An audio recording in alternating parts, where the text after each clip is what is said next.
Bienaventurado todo aquel que teme a Jehová, que anda en sus caminos. Cuando comieres del trabajo de tus manos, bienaventurado serás y te irá bien. Tu mujer será como vid que lleva fruto a los lados de tu casa, tus hijos como plantas de olivo alrededor de tu mesa. He aquí que así será bendecido el hombre que teme a Jehová. Bendígate Jehová desde Sión, y veas el bien de Jerusalén todos los días de tu vida, y veas a los hijos de tus hijos. Paz sea sobre Israel. Oremos. Soberano y buen Señor, en este tiempo, Señor, queremos por los medios de Jesucristo acercarnos, Señor, al trono de la gracia. Pedir, Señor, que tenga a bien con su Espíritu Santo llevar la exposición a cada corazón. Usar al predicador, Señor, y permitirnos gozarnos y alabar, honrar su nombre. A través de himnos, cánticos, nos ponemos en sus manos, Señor, agradeciendo esta oportunidad. En el nombre de Cristo Jesús. Amén.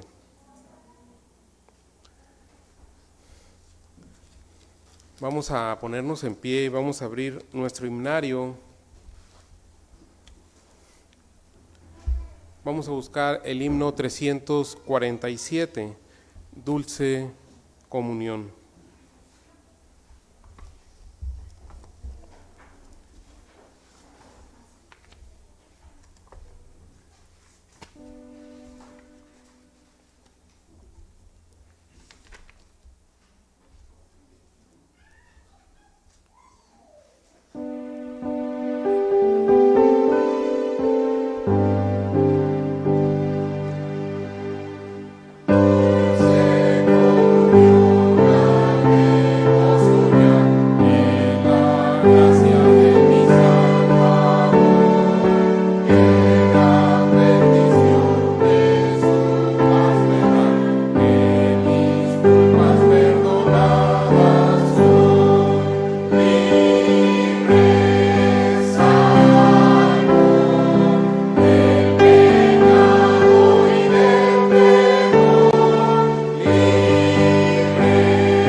Vamos a continuar con el himno 348, Cerca, más cerca. Cerca,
Amén.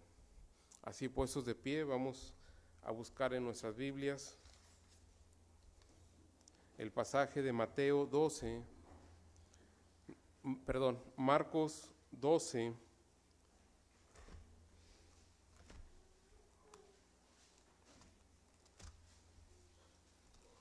28 al 34.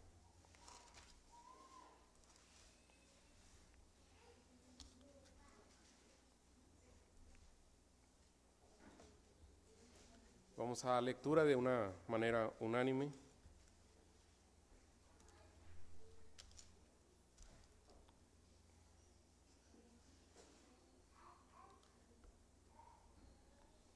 Leamos. Acercándose uno de los escribas que los y sabía que les había respondido bien, le preguntó: ¿cuál es el primer mandamiento de todos? Jesús le respondió: el primer mandamiento de todos es: oye Israel, el Señor nuestro Dios, el Señor uno es. Amarás al Señor tu Dios con todo tu corazón, con toda tu alma y con toda tu mente y con todas tus fuerzas. Este es el principal mandamiento. El segundo es semejante: amarás a tu prójimo como a ti mismo. No hay otro mandamiento mayor que estos. Entonces el escriba le dijo: bien, maestro, verdad has dicho, que uno es Dios y no hay otro fuera de él. Y el amarle con todo el corazón, con todo el entendimiento, con toda el alma, con todas nuestras fuerzas. Y amar al prójimo como a uno mismo es más que todos los holocaustos y sacrificios. Entonces, viendo que había respondido, le dijo: no están lejos del reino de Dios. Ya ninguno osaba preguntarle. Amén. Busquemos en nuestros himnarios el himno 439. Salvador, a ti me rindo.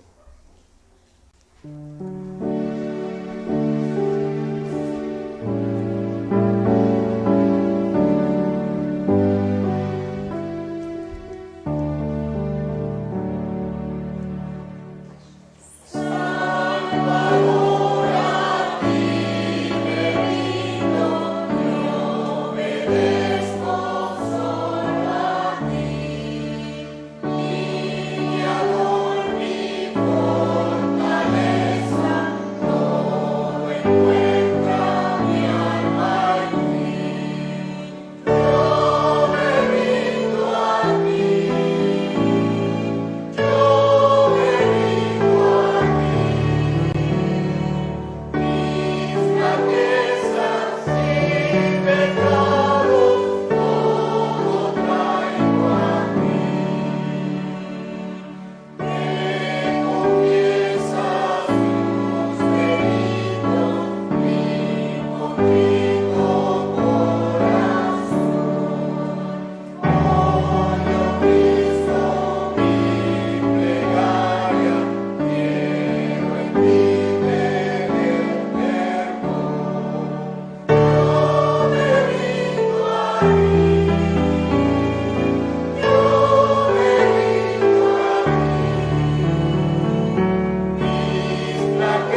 Vamos a buscar el himno 416. Oh dulce, grata oración.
Vamos a buscar en nuestras Biblias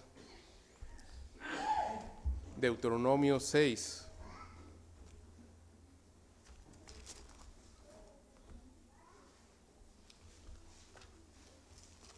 Deuteronomio capítulo 6. Y vamos a dar lectura del 1 al 7.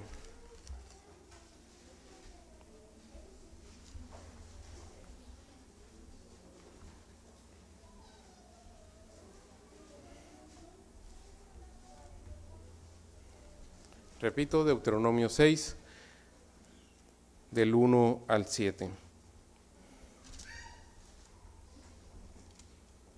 Leamos. Estos pues son los mandamientos, estatutos y decretos que Jehová nuestro Dios mandó os enseñar, para que los pongáis por obra en la tierra a la cual posáis vosotros para tomarla, para que temas a Jehová tu Dios, guardando todos sus estatutos y sus mandamientos que yo te mando, tú y tu hijo de tu hijo, todos los días de tu vida, para que tus días sean prolongados. Oye, pues, oh Israel, y cuida de ponerlos por obra, para que te vaya bien en la tierra que fluye leche y miel, y os multipliquéis como te ha dicho Jehová, el Dios de vuestros padres. Oye, Israel, Jehová nuestro Dios, Jehová uno es, y amarás a Jehová de toda tu alma y con todas tus fuerzas. Y estas palabras que yo te mando hoy estarán sobre tu corazón, y las repetirás a tus hijos, y las hablarás de ellas, estando en tu casa y andando por el camino, al acostarte y cuando te levantes. Y estarán como tales en tus ojos, y las escribirás en los postes de tus casas y en tus puertas. Amén. Dejo lugar a nuestro pastor Tomás.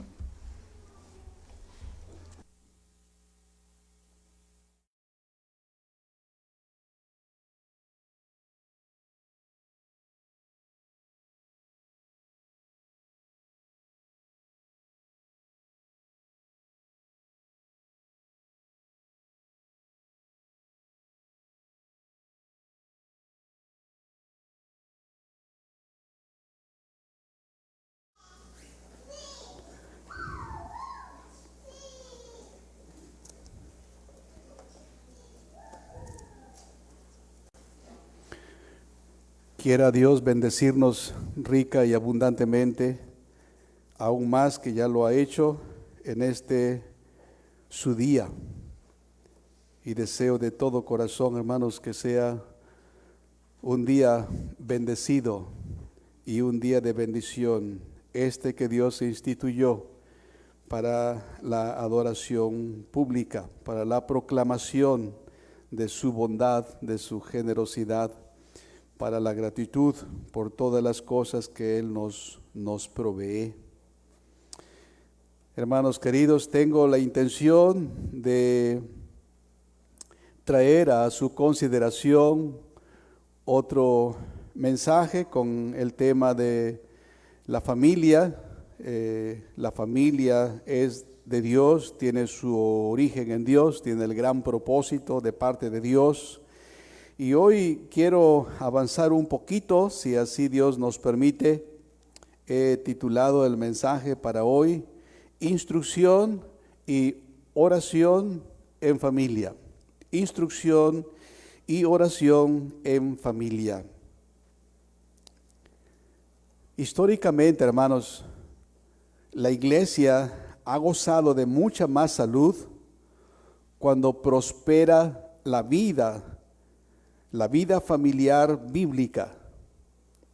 Históricamente, cuando las familias han sido saludables, sanas, prósperas, cuando cada uno de los componentes asume el rol que ha diseñado, ni duda cabe que la iglesia ha sido bendecida, ha sido provista para la educación y la formación de su ministerio.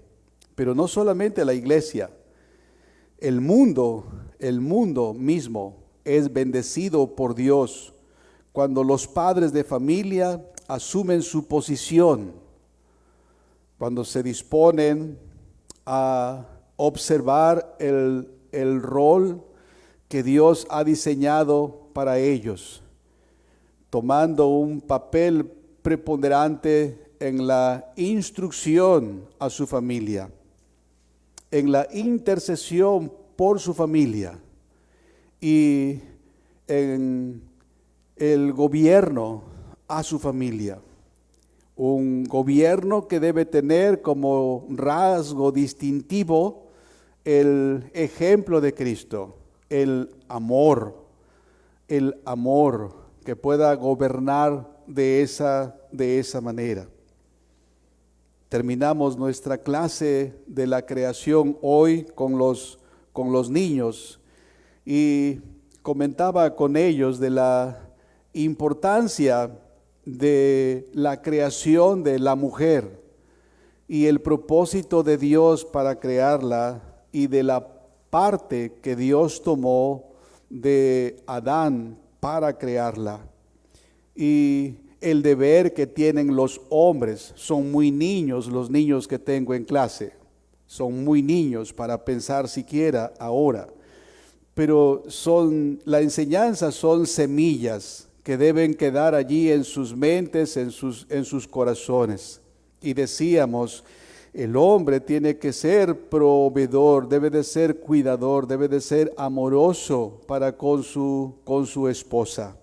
Yo espero que sus padres estén tratando de esa manera a sus mamás, porque hay ejemplos de hombres que han incumplido, no fueron instructores a su familia, no fueron intercesores delante de Dios por sus familias y tampoco fueron gobernantes afectivos, benévolos, cuidadosos de sus familias. Y algunos de ellos mencionaban algunos ejemplos. Un niño comentaba, por ejemplo, si un hombre fuera un borracho y si llega a su casa y su esposa recibe un maltrato de él, sí, eso es incorrecto. Ese hombre está incumpliendo el diseño de Dios. La iglesia es más saludable cuando prospera la vida familiar bíblica. No solamente la iglesia, sino que el mundo mismo es bendecido cuando los padres de familia asumen su posición como instructores, intercesores y gobernadores de sus familias conforme al diseño de Dios. Y esto, hermanos, porque la familia está supuesta a ser ese canal de bendición y representar la relación que tiene Cristo con su iglesia. El matrimonio, hermanos, es un propósito sublime para Dios. Y el mandato a ellos de procrear, de tener familia y cuidar de esta familia, hermanos, es sin duda un diseño precioso que repercute en la obra de Dios. Así como la iglesia, hermanos, es columna y baluarte de la verdad, asimismo, la familia bien puede ser una salvaguarda bíblica del evangelio y un campo bendecido y fértil para la evangelización. Ahora, debido a estos factores, no nos debe sorprender que el diablo y el mundo mismo odien los designios y el propósito de Dios. Siempre ha habido un conflicto, una guerra. Satanás desde el principio tiene una guerra contra el hombre hecho a la imagen y semejanza de Dios, mismo que disfruta el favor de Dios. Y desde un principio tiene una guerra contra la familia. Estamos viviendo en una época que a nosotros nos parece que es un ataque frontal, maligno, que se asocia la religión falsa con el Estado, con el poder del Estado, y que han ganado mucho campo, ideologías, formas de pensamientos que van en contra de la familia. Pero hace 100 años, para ellos también hubo cosas que eran directamente un ataque contra la familia, un ataque contra el matrimonio. Era un plan diseñado para desvirtuar la dignidad del ser humano. Pero eso que les preocupó a ellos hace 100 o más años, para nosotros vino a ser algo común, algo tolerable, incluso algo que nosotros mismos, hablo de nuestra sociedad, admitimos como normal, como natural. Pensamos que eso no fue un gran ataque. Por ejemplo, el que las mujeres descuidaran sus hogares, sus hijos, para ir a trabajar. ¿Qué hay de malo en eso? Pero en su tiempo, las familias cristianas lo vieron como un ataque. Un gran hombre de Dios, en uno de sus sermones, todo el sermón dedicó para hablar en contra de la malignidad de la apertura del servicio del ferrocarril para trasladar a muchas personas en el día del Señor. Para ese predicador y para ese tiempo en esa parte de Europa, ese progreso y esa prosperidad y ese bienestar que se prometía era un ataque directo contra el plan de Dios, contra la iglesia, contra la familia y contra el matrimonio. Pero vino a ser algo común para nosotros. No sabemos qué va a pasar. Ahora escuchamos muy fuerte la ideología de género.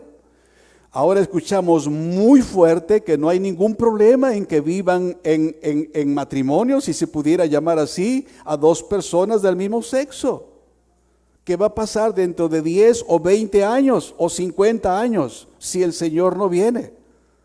¿Será acaso que se va a aceptar como algo normal? ¿Dónde empezó el problema, hermanos? parece ser que empezó en el descuido de la familia.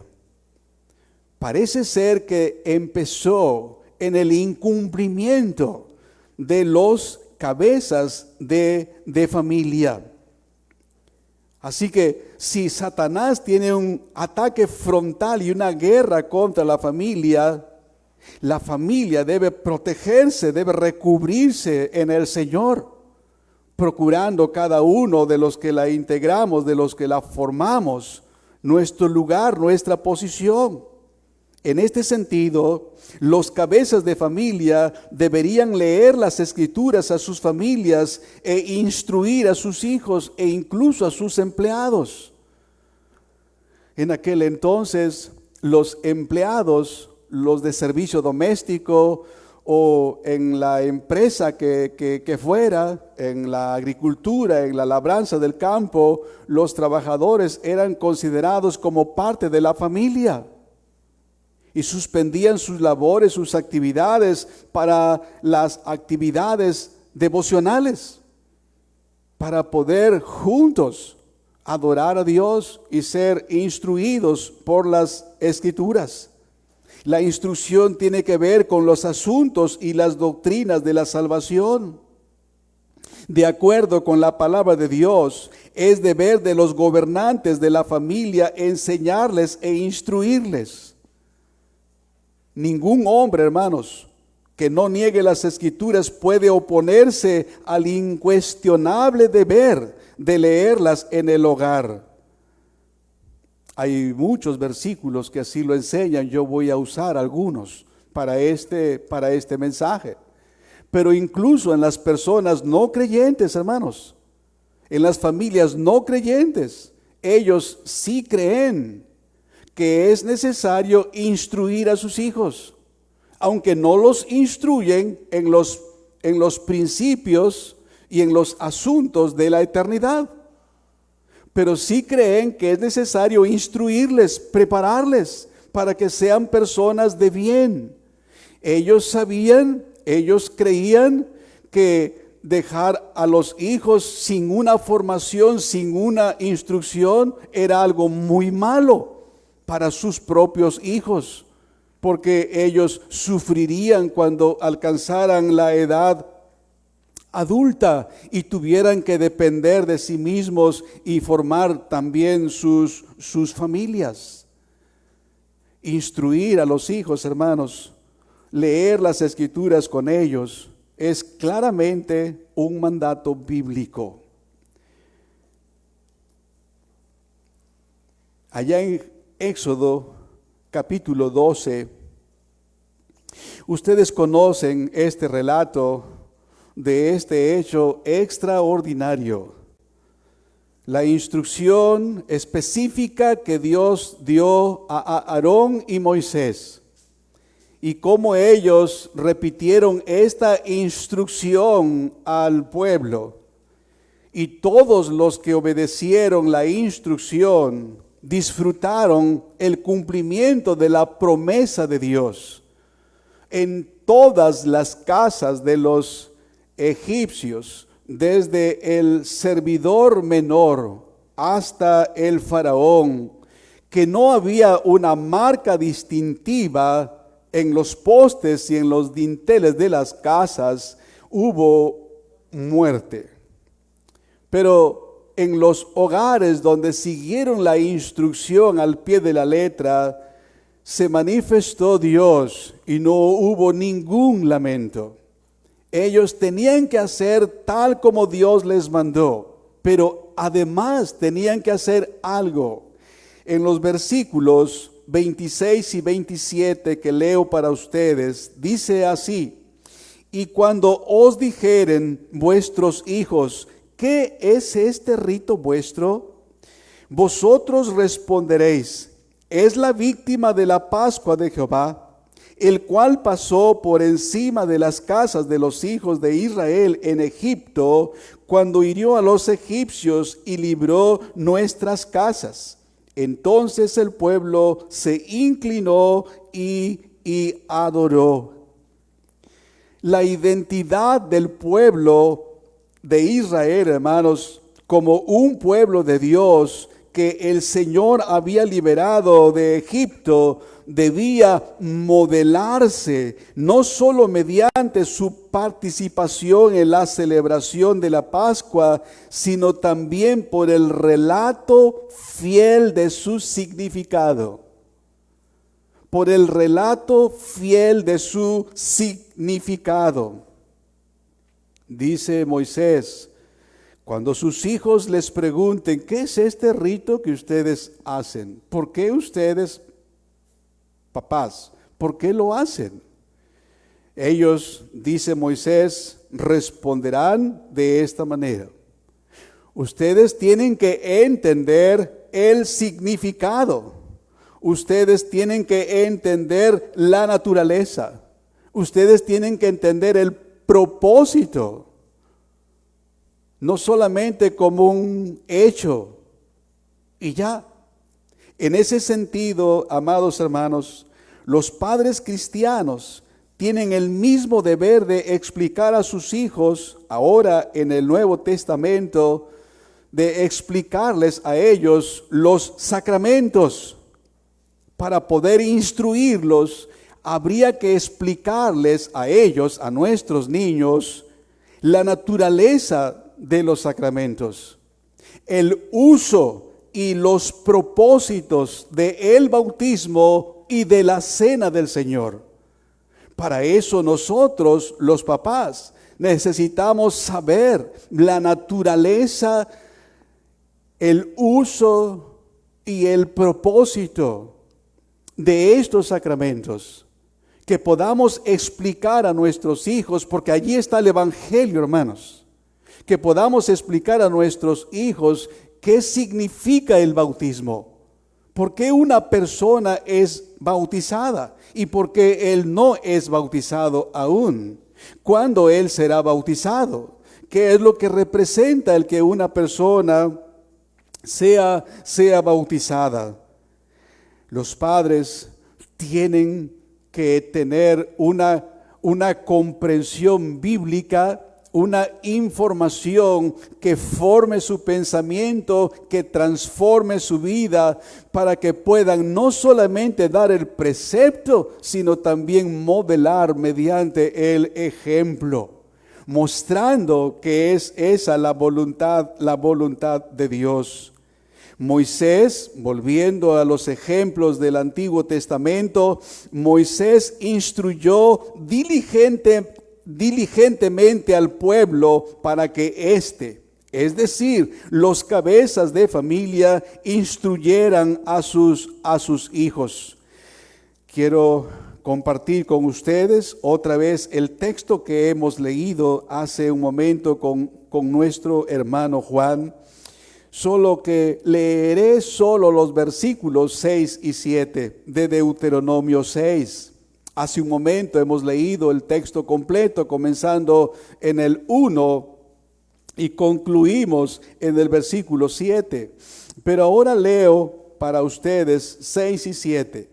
Y estas palabras que yo te mando hoy estarán sobre tu corazón. Y las repetirás a tus hijos y hablarás de ellas estando en tu casa y andando por el camino y al acostarte y cuando te levantes. Ahora, unas hojas adelante, vean el capítulo 11 y los versículos 18 y 19. Ustedes, si quisieran leer todo el texto, comenzando en el versículo 1 del capítulo 11, ustedes van a ver que Moisés está describiendo ante los padres la grandeza y la majestad de Dios, haciendo alusión a los hechos de Dios en la liberación del pueblo de Egipto, es decir, su pueblo sacándolo de Egipto. Y él dice: no me estoy dirigiendo a los jóvenes, no me estoy dirigiendo a sus hijos. Ellos no entienden, ellos no saben, pero ustedes, refiriéndose a los padres, ustedes sí saben, ustedes sí fueron testigos. Ya para entonces, pues ya habían sucedido cosas realmente extraordinarias, realmente maravillosas. Y ellos tenían que repetirlas a sus hijos. Y aquí está la repetición del capítulo 6 que leímos. Ahora otra vez en capítulo 11, los versos 18 y 19 dice: por tanto pondréis estas mis palabras en vuestro corazón y en vuestra alma, y las ataréis como señal en vuestra mano, y serán por frontales entre vuestros ojos, y las enseñaréis a vuestros hijos, hablando de ellas cuando te sientes en tu casa, cuando andes por el camino, cuando te acuestes y cuando te levantes. Claramente, hermanos, Moisés en Deuteronomio, las dos citas que hemos leído, capítulo 6 y capítulo 11, anticipa el nuevo pacto. Un tiempo en que la ley de Dios estará efectivamente en el corazón del pueblo. Sin embargo, desde aquel entonces, ellos, los sacados de la esclavitud, los liberados de Egipto, y que habían mirado con sus ojos el poder asombroso, maravilloso de Dios, debían procurar que las palabras de instrucción deberían estar en sus corazones, grabándolas en sus corazones para poder ellos instruir a sus hijos. Ahora ustedes escucharon y están leyendo los pares de verbos opuestos. Menciona dos pares, verbos opuestos: estar y andar, acostarse y levantarse. Esta repetición de verbos opuestos sugieren, hermanos, que deben hacerlo en todo tiempo, lugar y situación. Y siempre va a haber oposición, hermanos. Siempre habrá resistencia. Si nosotros planeamos personalmente un tiempo de estudio, de oración, de lectura, va a haber algo que se oponga. Y si logramos hacerlo un día, 2 días, una semana, va a venir un ataque para que eso se interrumpa y lo posterguemos, como usualmente pasa.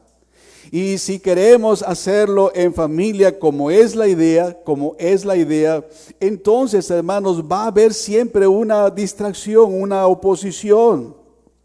El enemigo está contra nosotros y no escatimará ningún esfuerzo para que los padres no cumplan con esta tarea encomendada. Ahora, en el Nuevo Testamento, hermanos, los padres y esposos, ahora me refiero particularmente a esposos y padres, son llamados a instruir a sus familias.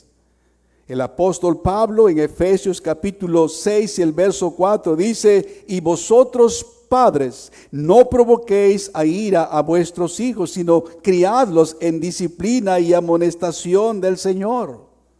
Por disciplina se entiende una educación mediante reglas y normas, mediante recompensas y, si es necesario, castigos, que puedan asociar los miembros menores de la casa, que hay una recompensa si se hace bien, que hay una consecuencia si se hace mal. A Dios le agrada, hermanos, a Dios le agrada mucho, mucho que los padres cumplan esa tarea. Tal vez pienses, pero yo conozco padres que no cumplieron la tarea. Bueno, yo soy uno que no cumplió bien la tarea.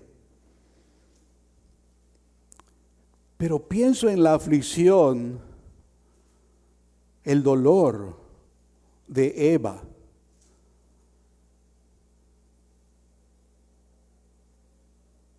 Cuando encontró que uno de sus hijos priva de la vida a su hermano. Pienso en el dolor de Eva Y seguramente vino a su mente aquel momento cuando ella empezó su diálogo y siguiendo la sugerencia, y después de llevar a cabo el acto de desobediencia, compartió con su esposo. No sabemos cuánto tiempo después uno de sus hijos es privado de la vida. La Escritura no nos dice cuánto dolor tenía Elí en su corazón por la mala conducta de sus hijos. Parece ser que él también no cumplió la tarea. La Biblia no nos dice cuánto dolor había en el corazón de Samuel cuando el pueblo le dijo que no quería a sus hijos por el mal comportamiento de sus hijos. No nos dice la Escritura cuánto dolor había en Samuel. No nos dice la Biblia cuánto dolor había en el corazón de David. Ciertamente debió tener mucha aflicción al saber cómo su familia se desmoronaba y los problemas que había en su familia, que uno de sus propios hijos le quisiera privar de la vida. Pero no podemos poner la atención en uno de ellos o ellos en conjunto diciendo, bueno, ellos fallaron, voy a fallar yo también.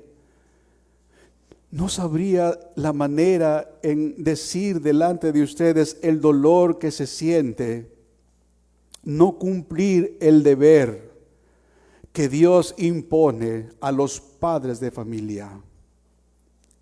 Pero creo que no se obtiene nada considerando solamente lo que no se hizo. Pero hay algo y mucho que ahora se puede hacer y que se debe hacer. Dios ciertamente pasa por alto, como evidentemente pasó por alto las faltas de aquellos que incumplieron en la tarea encomendada. Pero ni duda cabe, amados hermanos, que a Dios le agradó esta disposición para instruir a sus hijos y a sus descendientes después de él. Y eso fue en Abraham, hermanos. Incluso cuando no tenía hijos. Oiga usted lo que nos dice allá en Génesis capítulo 18 y el versículo 29. Vale decir que es cuando el Señor visita a Abraham para concluir su juicio sobre la impenitencia de estas ciudades impías. Y Dios dice, ¿encubriré yo a Abraham lo que voy a hacer? Habiendo de ser Abraham una nación grande y fuerte, y habiendo de ser benditas en él todas las naciones de la tierra, porque yo sé que mandará a sus hijos y a su casa después de sí, que guarden el camino de Jehová. Amados hermanos, no existía un hijo todavía. Es en ese evento cuando Dios promete a Abraham que le va a dar un hijo. Y es en ese evento cuando Sara se sonríe diciendo, siendo yo ya mayor de edad, y mi esposo, dice Sara, también siendo ya mayor de edad, ¿tendríamos el gozo, el placer, la dulzura de tener un hijo? Y sonrió.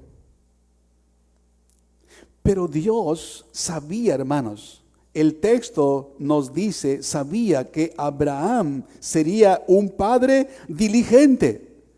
La versión 60 nos dice, porque yo sé que mandará a sus hijos y a su casa después de sí que guarden el camino de Jehová. La Biblia de las Américas traduce de otra manera y leo para ustedes, porque yo lo he escogido para que mande a sus hijos y a su casa después de él que guarden el camino del Señor. Todavía no estaba Isaac, hermanos. Todavía no había familia en ese sentido. Pero a Dios le agrada, hermanos. A Dios le provoca gratitud cuando ve, gozo quiero decir, cuando ve a un hombre o una mujer dispuestos para instruir a sus hijos. Ese es un mandato. Dios decidió revelarle a Abraham lo que va a hacer debido al papel excepcional que tendrá respecto a sus propios descendientes y a todas las familias de la tierra. Se le fue dicho, ¿verdad?, que en él, en su familia, serían bendecidas todas las familias de la tierra. La iglesia sana siempre ha producido iglesias sanas. Y la iglesia sana y la familia sana es resultado de padres que siguen la instrucción que Dios ha dado. Claramente, debes entender la naturaleza, el propósito del sacramento del bautismo, de la mesa del Señor. Cuando tus hijos te pregunten, ¿por qué yo no soy bautizado, papá? ¿Por qué yo no puedo participar?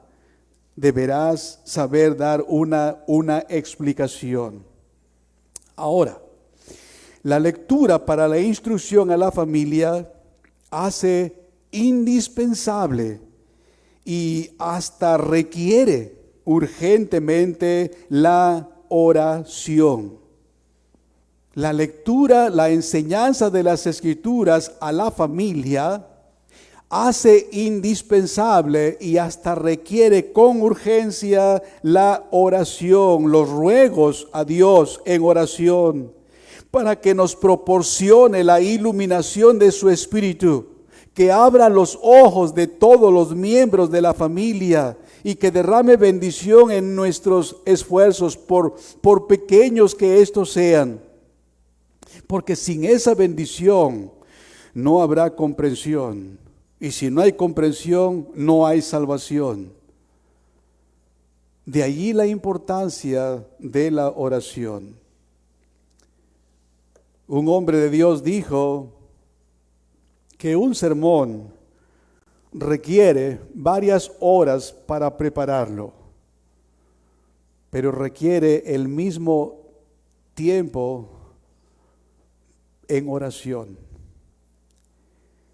Y los hermanos que enseñan, además de leer la Escritura, esta o aquella otra fuente, para tratar de afirmar lo que él está aprendiendo, clama a Dios y gime delante de Dios, pidiendo que lo que él va a decir, que lo que él va a enseñar, caiga en buena tierra, sea bien recibido, sea comprendido, ya sea que se acepte, que se abrace o ya sea que se deseche, pero que sea comprendida la demanda que se presenta en el Evangelio. Algo semejante y no de menor importancia, no de menor calidad, debe hacer el padre de familia, debe hacer el esposo, cuando abre la Escritura delante de los suyos.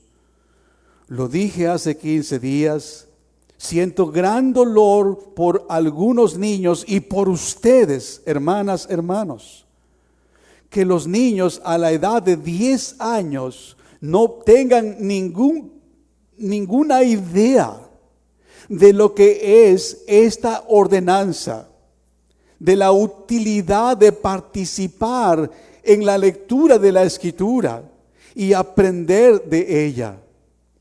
No vamos tan lejos, siquiera aprender los libros de la Biblia, poder conocer dónde se encuentra tal enseñanza, tal relato de la Escritura, por lo menos el dato histórico. Nosotros creemos que no solamente nos quedamos o debemos quedarnos con el dato histórico, sino con la enseñanza, la implicación de esa historia. Por lo tanto, debemos reconocer, hermanos, nuestra falla y pedir al Señor nos conceda ser esos cabeza de familia que estemos listos para instruir y esperar en la misericordia de nuestro Dios. Así que déjeme mostrar algunas consideraciones de la necesidad de leer la Escritura acompañándola con oración, con oraciones fervientes. En primer lugar, consideremos de quién es la palabra que leemos a nuestra familia. ¿De quién es la palabra que abro delante de mi familia? Ciertamente es la palabra del Dios eterno, bendito y glorioso. Entonces, ¿no es acaso necesario y hasta exige una oración previa y de mayor medida que si fuéramos a leer cualquier otro libro de un mortal como nosotros? Si vamos a leer el libro donde están contenidos los misterios sagrados de Dios, necesitamos de Dios que su Espíritu abra nuestro entendimiento, porque la palabra de Dios es el medio y a través de ella Dios nos habla. A través de la Biblia Dios habla con nosotros, por medio de ella nos instruye, nos informa acerca de las cosas más elevadas y más importantes de la vida, porque tiene que ver con la presente, pero con la eternidad. Me parece que el predicador Paul Washer dijo, me parece que fue él, que si hemos preparado a nuestros hijos para que sean ingenieros, arquitectos, abogados, médicos, pero no les enseñamos a temer y a amar a Dios, somos fracasados. ¿Cuánta verdad lleva ese hombre? Si es que es de él la cita. ¿Cuánta verdad? Decíamos que incluso los no creyentes creen que sus hijos necesitan instrucción, necesitan educación y formación para cuando sean mayores y asuman su propia responsabilidad. Hoy en día no solamente hay padres que fallan en su tarea, sino que incluso obstaculizan la tarea cuando no dejan que sus esposos tomen el lugar que les corresponde, o cuidan a sus hijos mayores incluso como si fueran niños, que no les permiten desarrollarse y formar su pensamiento y llegar a la madurez necesaria para que en caso de que formen familias puedan realmente ser un hombre que cuide de la familia que Dios le dé, si Dios le concede tener una. En la Biblia, queridos hermanos, hallaremos los remedios para la cura de nuestras enfermedades espirituales. Estas con frecuencia se levantan y asaltan nuestro camino, porque quieren apartarnos de nuestro seguir al Señor. Bueno, es en las Escrituras que vamos a encontrar los remedios para evitar estos males. Y eso hace necesario, hermanos, la oración humilde, reverente delante de Dios. Debe de ser un cuadro hermoso cuando un padre llama a su familia y si tiene alguien en servicio como un empleado, decirle que su hora o su tarde, no importa, el trabajo se suspende, tendrá su salario, tendrá su sostenimiento, su pago, pero ahora es tiempo de parar. Se va a leer la Biblia y antes de leerla y después de leerla, fervientes oraciones. Esa casa, hermanos, sin duda alguna gozará de la bendición de Dios. Y más aún si tiene a los hijos dispuestos.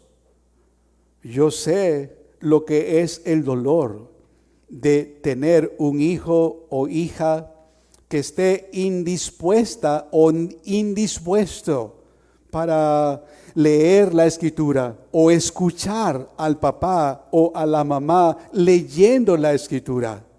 Pero es algo que tenemos que enfrentar, hermanos, porque es para preparar las familias. Vendrán tiempos muy difíciles, más difíciles que los que ahora estamos viviendo nosotros y que nos preocupan. Todavía en México podemos, gracias a Dios, expresar algunas ideas, hacer algunas declaraciones, frases específicas, y aún no hay la censura, aún no hay una ocasión que yo sepa, espero que no, que algunas personas vayan o vengan frente de un edificio donde se reúnen cristianos para adorar a Dios y que allí afuera estén vociferando en contra del diseño de Dios, proponiendo que ya no más religión, que ya no más Biblia, que ya no más Dios, que no solamente debe existir la familia entre un hombre y una mujer, sino que ahora pueden ser familias diferentes. ¿Cómo será en 10 o 20 años? No lo sé, pero sé que nuestros hijos necesitan ser preparados. Considera en segundo lugar los grandes y profundos misterios contenidos en la palabra de Dios. David los llama maravillas, maravillas de su ley. Esos profundos misterios contenidos en la Biblia son los que hemos de leer juntos. Y como hemos visto, esto se debe de hacer en todo tiempo, en todo lugar y en cualquier situación. Cuando te acuestes, cuando te levantes, cuando estés y cuando andes. En todo tiempo, porque es urgente, porque es apremiante. Mientras leemos las Escrituras, nos vamos a dar cuenta de la gran necesidad de orar juntos debido a los misterios que se contienen en la Biblia. Los misterios que se contienen en la Biblia. Por ejemplo, la doctrina concerniente a Dios.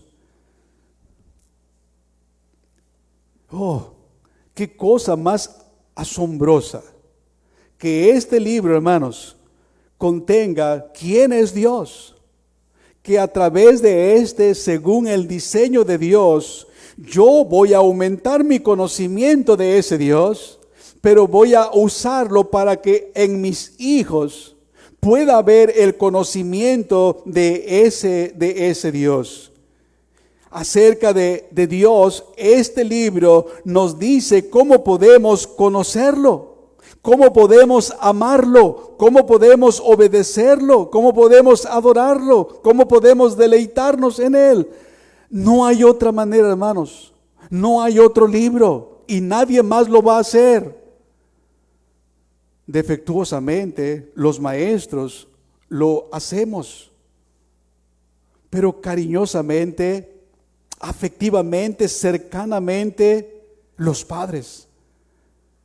Puedo decir con verdad que amo a sus hijos como si fueran propios, pero también es verdad que ustedes les aman más y debería desear que ellos conozcan a Dios, ellos amen a Dios, ellos obedezcan a Dios, ellos se recreen en Dios, ellos sean personas amorosas de ese Dios que un día los juzgará.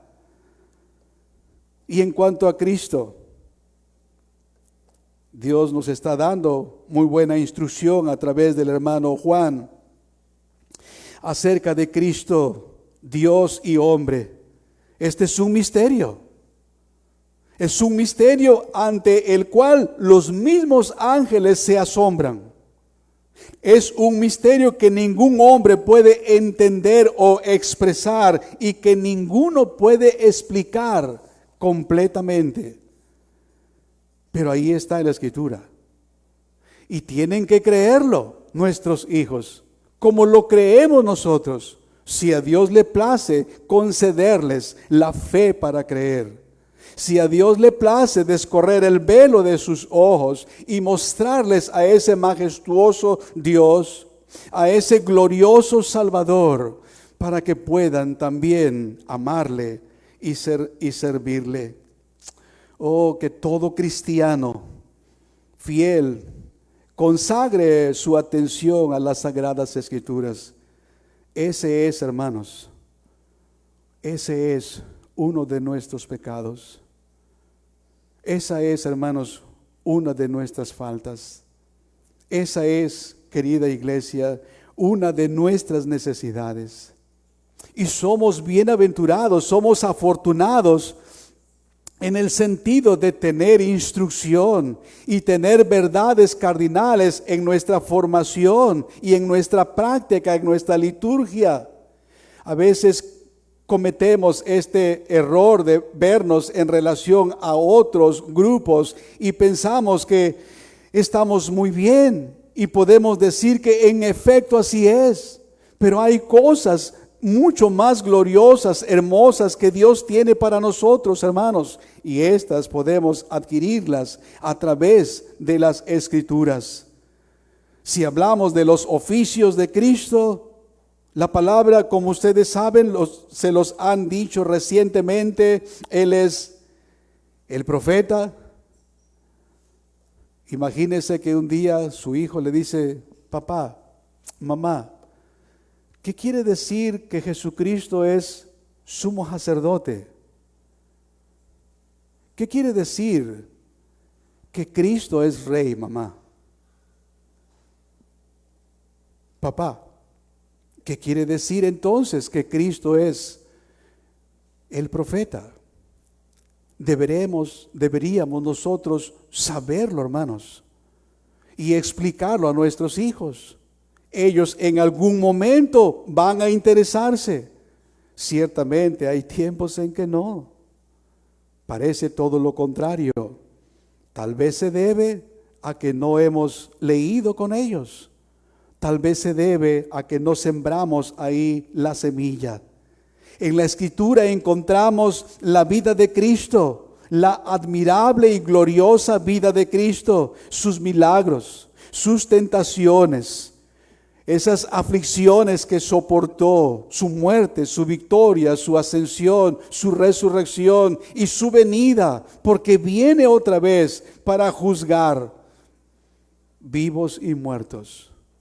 Todos resucitaremos y compareceremos delante de Él. Y todo eso, hermanos, se plasma en la Escritura.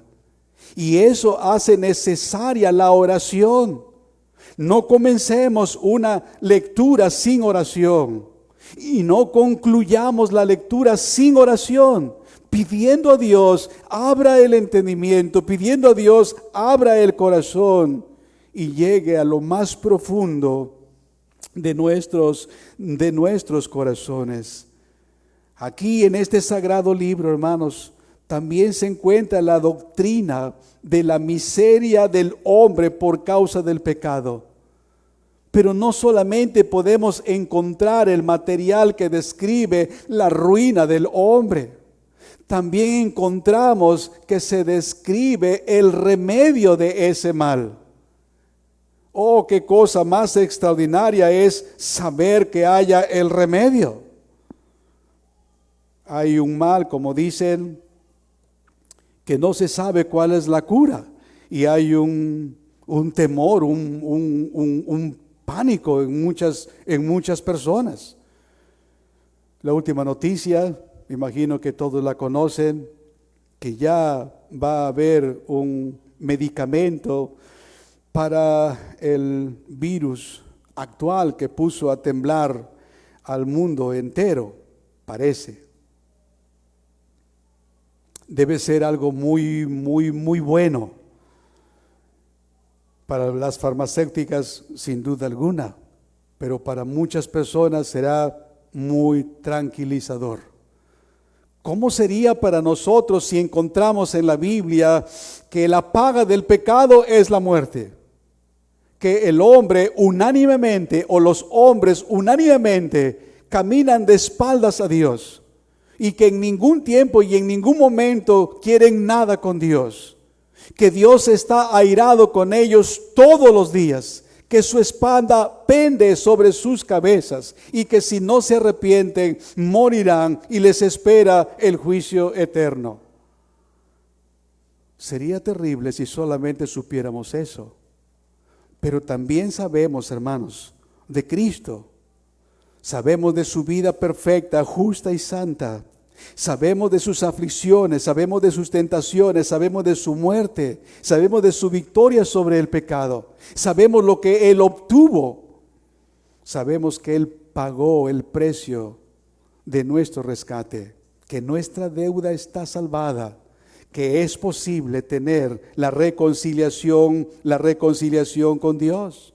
Y a eso podríamos llamarlo los privilegios que Dios concede a las personas. Son privilegios preciosos y gloriosos. ¿Cuáles son ellos? La reconciliación con Dios.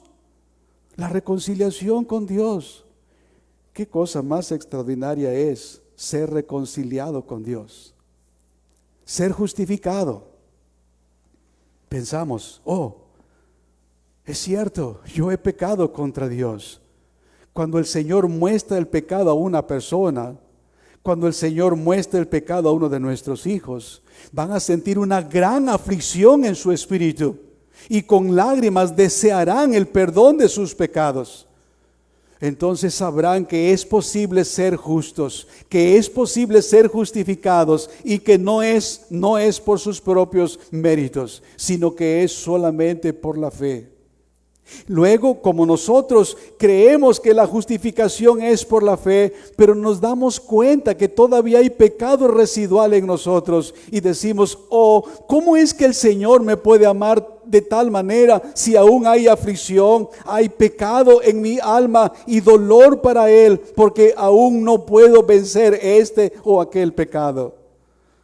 El Espíritu viene con su palabra y nos dice que otro de los privilegios es la santificación, que Él está llevando a cabo la obra de santificación, porque nos aflige en gran manera saber que sin santidad nadie verá al Señor, saber que Dios es tan puro de ojos y que no puede ver el mal en un solo instante.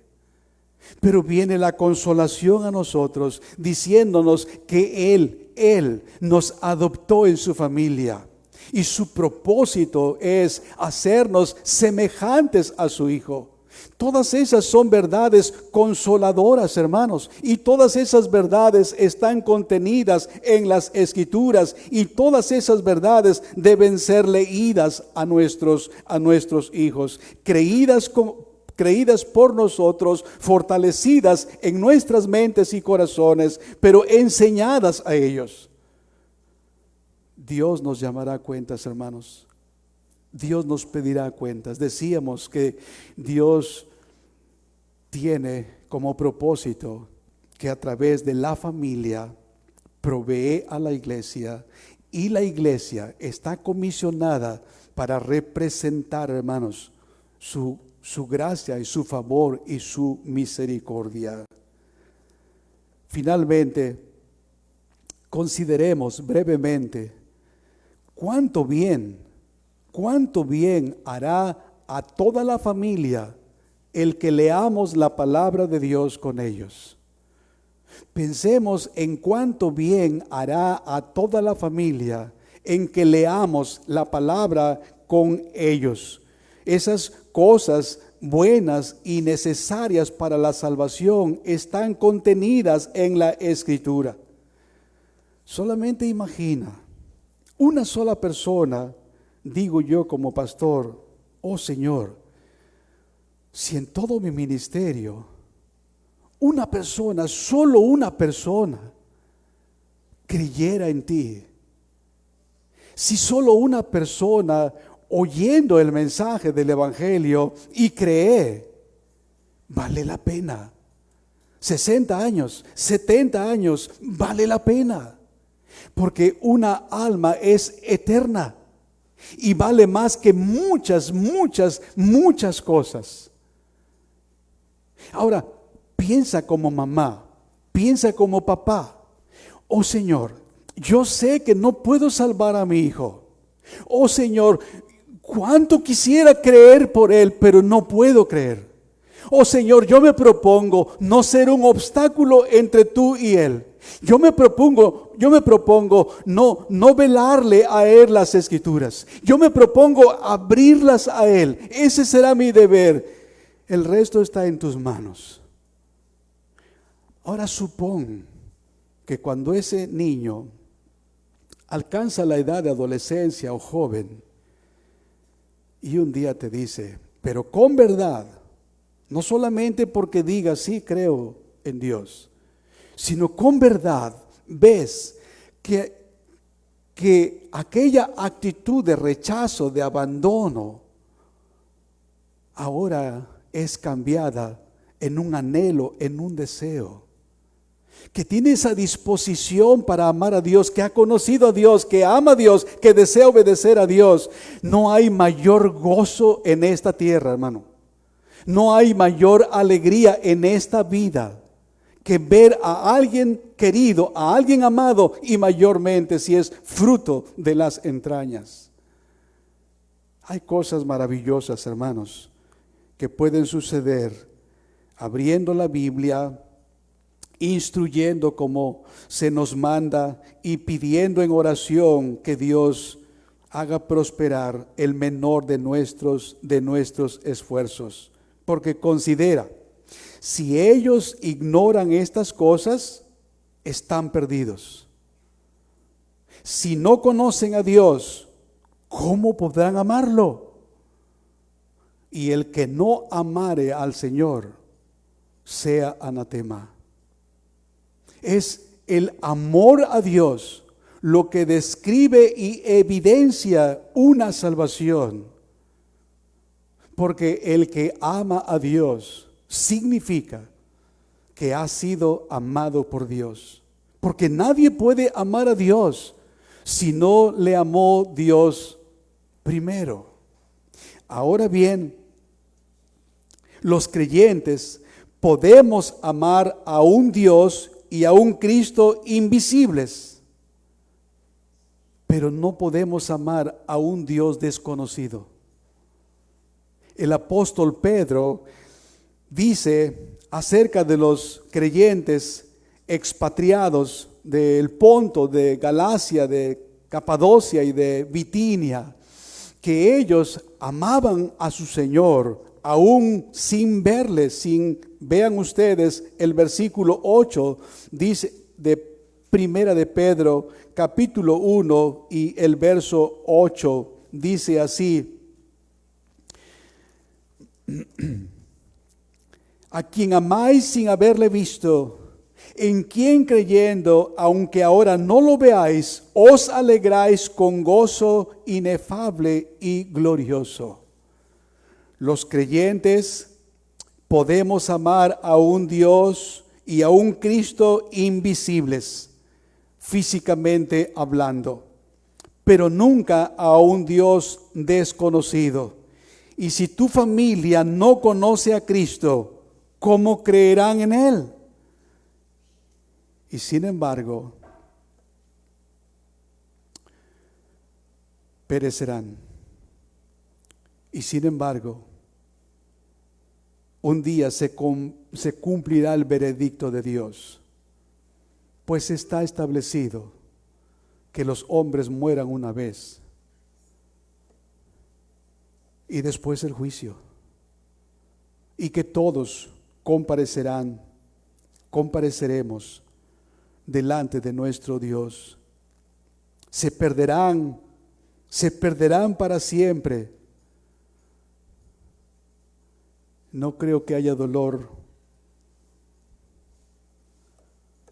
más grande, más difícil de sobrellevar, que un hombre sepulte un hijo, sabiendo que tal hijo cerró su corazón, y aún más si él hace honestamente cuentas y sabe que no abrió el libro delante de su hijo, sabe que no modeló lo que ese libro dice delante de su hijo, sabe que no mostró a ese hijo los misterios sagrados que se encierran en este libro, sabe que nunca lo urgió para decirle: este es tu hacedor. Por causa del pecado, él está enemistado contigo. Y la única manera de reconciliación es que creas en su Hijo. Él envió a su Hijo para ser el intermediario y terminar con ese pecado que causa tu ruina. Si no lo hizo, su dolor se agudizará. Será doloroso. Sé de padres de familia que aunque abrieron el libro y presentaron la palabra, sus hijos cerraron sus corazones y murieron en sus pecados. Y ellos en silencio saben dónde están sus hijos. Amados hermanos, tenemos tiempo, hay tiempo. No pensemos en Samuel o Elí o David o en el pastor que habla, que no hayan hecho bien su tarea, que no hayan hecho bien su trabajo. Ellos son llamados y serán llamados a cuentas por Dios. Pero tú piensa en que tienes la comisión dada y el encargo urgente de que instruyas a tus hijos en el temor del Señor. Cuídamele y yo te lo pagaré.